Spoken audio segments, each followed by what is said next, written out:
Pois é, meus amigos, surpreendentemente, o senador Marcos Duval continua dobrando a aposta para cima do ministro Alexandre de Moraes e expondo cada vez mais as arbitrariedades que vêm sendo cometidas por parte do judiciário, sobretudo na visão dele do próprio ministro Alexandre de Moraes, na visão dele e de boa parte dos brasileiros, figuras públicas e até outros parlamentares, né?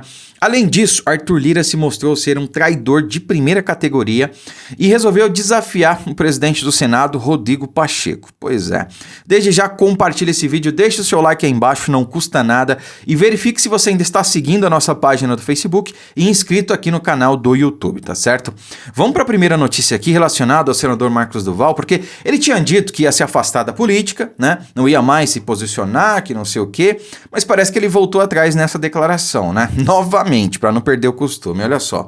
Marcos Duval dobra a aposta, vai para cima de Moraes e diz o que ninguém tem coragem de dizer, né? Vamos acompanhar aqui, ó. O senador Marcos Duval criticou a participação do ministro do Supremo Tribunal Federal e presidente do TSE, Alexandre de Moraes, na cerimônia de comemoração dos 35 anos da Constituição, ocorrida no último dia 5, na semana passada, não é?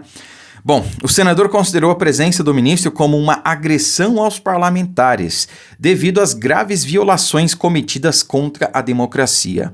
Olha só, Marcos Duval destacou algumas decisões que considera antidemocráticas proferidas pelo ministro, citando entre elas a determinação do bloqueio de suas redes sociais. Abre aspas para a fala do senador. Posso afirmar e comprovar com toda a segurança as graves violações que ele tem cometido contra a nossa democracia. Eu mesmo sou vítima desse ministro que censurou não apenas a sociedade e a imprensa, mas também um senador da República que foi eleito para falar em nome dos capixabas e de todos os outros brasileiros. E aqui ele falou muito bem, né? Porque quando você censura um parlamentar, você não está censurando o parlamentar em si. Você está censurando grande parcela da sociedade que elegeu aquele parlamentar. Porque o que vigora no Brasil é a democracia representativa, né? Democracia, palavra tão dita aí por várias figuras que, de democráticas, na minha visão, não tem nada, né? Mas não precisamos citar nomes aqui. Então, funciona assim, a gente elege os parlamentares para nos representarem.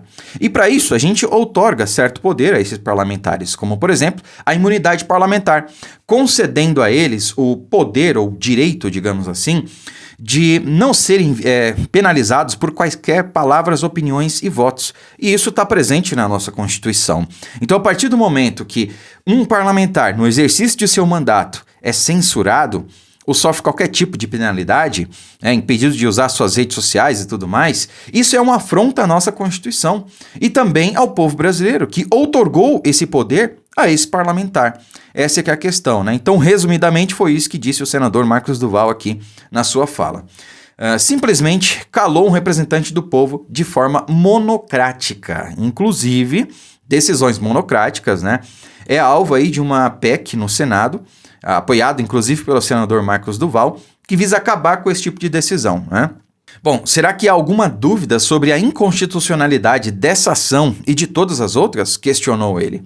O parlamentar enfatizou a preocupação com a democracia brasileira, destacando a importância da liberdade de expressão e a necessidade de garantir o respeito às instituições democráticas. Pois é. Quem é que fala tanto em instituições democráticas, não é? Que não estão sendo respeitadas. Sobretudo o nosso legislativo, Câmara e Senado. Abre aspas novamente. Onde está escrito em nossa Constituição que um poder pode invadir o outro? O Senado Federal está se levantando e não permitirá mais abusos contra a nossa democracia, contra a nossa liberdade de expressão. Nós, senadores, nos unimos e vamos lutar por uma democracia verdadeira e pelo respeito às nossas instituições, concluiu o senador Marcos Duval, né? Pois é, eu espero que esse discurso aí sirva de exemplo para outros parlamentares, sobretudo para outros senadores, porque como eu venho dizendo aqui, acho que há anos, né? O único que pode frear atitudes de ministros do STF é justamente o Senado Federal. E lá sempre deve ter sido o nosso foco, né? Deveria ter sido o nosso foco. Não foi em 2018, foi em 2022. Entretanto, dos 27 nomes, né? A gente só conseguiu eleger aí cerca de 19 nomes, o que já foi um grande feito, né? A questão é, em 2018, foram eleitos ali 2/3 do Senado. Em 2022, apenas 1/3, portanto, a gente não conseguiu ali, embora grande parte da sociedade já estava consciente da importância que é um senador, formar a maioria. Entretanto, isso deve mudar em 2026, como eu também venho falando já há algum tempo, né? Então, realmente deve ser o nosso foco. Ainda que a gente não consiga, por exemplo, eleger, sei lá, seja o presidente Bolsonaro o candidato, ou seja, qualquer outro indicado por ele, a gente deve manter o foco no Senado, né? Porque se alguma tragédia acontecer e o PT continuar no poder, pelo menos eles não vão poder fazer tudo o que quiserem, como estão fazendo agora, né? Sobretudo porque conseguem aí, legalmente falando, comprar o Senado, né?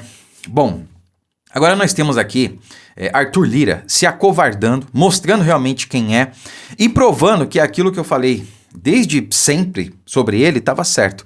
É uma figura que não deve ser confiável.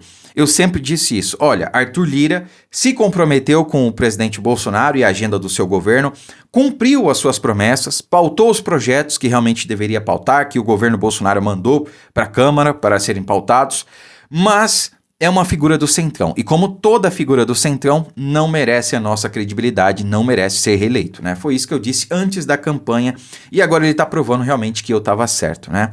Olha só, Arthur Lira vai engavetar na Câmara pautas anti-STF.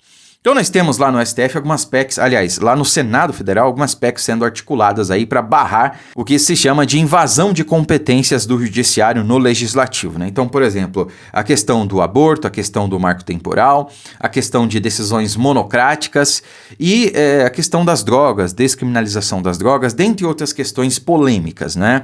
Mas aí o Arthur Lira já está dizendo que vai barrar aí essas medidas que não agradam muito os ministros do STF.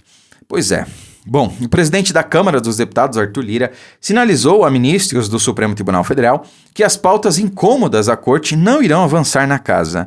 Lira se posicionou contra os projetos que limitam decisões individuais dos juízes do STF que instituem mandatos aos integrantes do STF. Essas duas pautas estão sendo articuladas entre os senadores.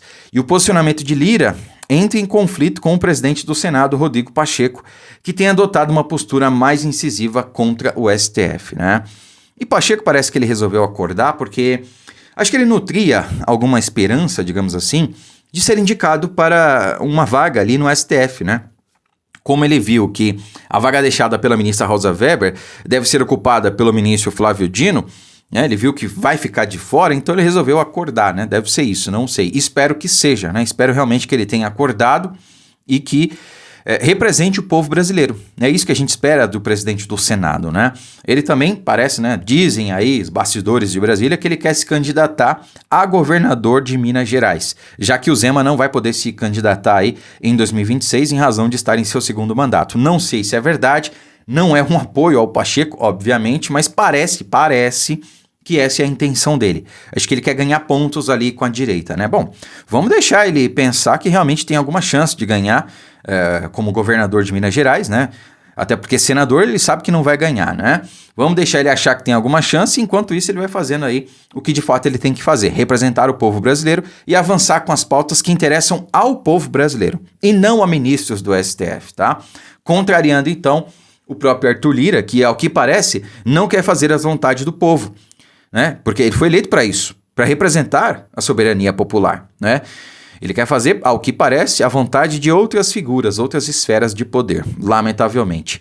Que sirva de lição para que a gente, em 2026, não eleja figuras como Arthur Lira e ninguém do Centrão. Essa gente do Centrão, como eu venho dizendo, é pior do que a esquerda. Porque a esquerda a gente sabe o que esperar. Do Centrão, né, o pessoal geralmente fica ali em cima do muro e pende geralmente para a esquerda, joga com quem paga mais, né? A gente viu isso no primeiro ano de governo Bolsonaro, aliás, nos 2 primeiros anos, quando o Congresso estava acostumado com um tipo de governo, entrou Bolsonaro, que não liberou os cofres públicos, né? E aí sofreu muita resistência nos 2 primeiros anos sob comando de Rodrigo Maia na Câmara, né? E Alcolumbre, se não me engano, no Senado. De qualquer maneira, meus amigos, fica aqui o aprendizado, né? Arthur Lira, assim como vários outros aí, não merecem ser reeleitos. E para finalizar, meus amigos, eu não ia falar sobre isso, né? Eu não gosto de falar de temas, digamos, sensíveis, né? Sensacionalistas, né? Eu gosto de respeitar a dor da família e a memória da pessoa. Mas não tem como deixar de citar que ontem nós tivemos uma grande perda para o Brasil. A nossa amiga Carol Heller, uma patriota, um amor de pessoa, né? Tive a oportunidade de conversar com ela em alguns momentos, né? Em manifestações, na Paulista. A última vez que eu a vi foi no CIPEC do ano passado, em São Paulo. E, assim, era uma pessoa sensacional. Uma pessoa que exalava uma energia positiva, que realmente era uma patriota, lutava pelas pautas da direita, uma defensora do presidente Bolsonaro. Ela recém havia se convertido ao cristianismo, né?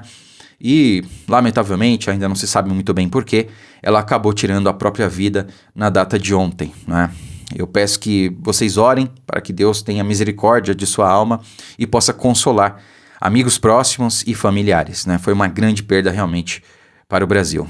Bom, compartilhe o vídeo, deixe o seu like e inscreva-se no canal se for novo por aqui. Muito obrigado, fiquem com Deus e até a próxima.